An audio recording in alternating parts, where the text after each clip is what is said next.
নমস্কার বন্ধুরা, পৃথাকুন্তির পাকশালায় সবাইকে স্বাগত।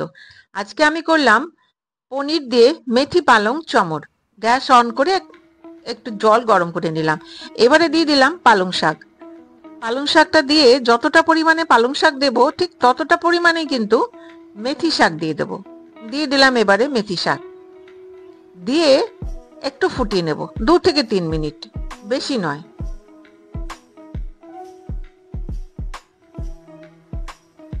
দেখো প্রায় 3 মিনিট মতো হয়ে গেল। এবারে গ্যাসটা বন্ধ করে দিচ্ছি। ছেঁকে তুলে নিচ্ছি একটা প্লেটের মধ্যে। ঠান্ডা করে এটা বেটে নেব। এটা একটা কড়াই গরম করে নিলাম, গ্যাস অন করে দিয়ে দিলাম 2 টেবিল চামচ সরষের তেল। আর দিয়ে দিচ্ছি এবারে পনিরের পনিরগুলো দিয়ে হালকা গোল্ডেন ব্রাউন করে ভেজে নেব। পালং পনির তো আমরা সবসময় প্রায় খেয়েই থাকি। শীত মানেই পালং পনির। এইভাবে একবার মেথি পালং চমন করিয়ে দেখুন কেমন লাগবে, খুব ভালো লাগবে।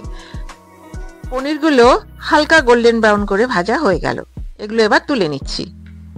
কড়াইতে দিয়ে দিলাম আরো 1 টেবিল চামচ সরষের তেল। দিয়ে এবারে দিলাম 3টে মাঝারি সাইজের কুচনো পেঁয়াজ, ফাইনলি চপড। দিয়ে এটা হালকা ব্রাউন করে ভেজে নেব। খুব বেশি ভাজার দরকার নেই, হালকা ব্রাউন হলেই হবে। হালকা ব্রাউন হয়ে গেছে। দিয়ে দিলাম একটা মাঝারি সাইজের টমেটোর টুকরো। দিয়ে এটা খুব ভালো করে মিশিয়ে নিয়ে দিয়ে দিলাম মটরশুঁটি, দিয়ে দিচ্ছি স্বাদ অনুযায়ী লবণ। আর দিয়ে দেব এবারে 1/4 চা চামচ গুঁড়ো চিনি। দিয়ে খুব ভালো করে মিশিয়ে নিচ্ছি। এর মধ্যে কিন্তু আর কোনো মশলা আমি দিলাম না। মেশানো হয়ে গেল, টমেটোটা গলে গেছে। এবারে দিয়ে দিলাম বেটে রাখা পালং আর মেথি শাক, ব্লাঞ্চ করে রেখেছিলাম সেইটা। দিয়ে প্রায় 3 থেকে 4 মিনিট নেড়ে নেব। প্রায় 4 মিনিট এটা হয়ে গেল। এবারে দিয়ে দিয়েছি এর মধ্যে আমি পনিরের টুকরোগুলো দিয়ে খুব ভালো করে নেড়ে নেব যাতে ভেঙে না যায়। দিয়ে দিলাম 1/4 চা চামচ গরম মশলার গুঁড়ো। দিয়ে খুব ভালো করে এটা মিশিয়ে নিচ্ছি। এইবারে চেরা কাঁচা লঙ্কা দিয়ে নামিয়ে নেব। রান্নাটা কমপ্লিট। চেরা কাঁচা লঙ্কা দেয়া হয়ে গেছে।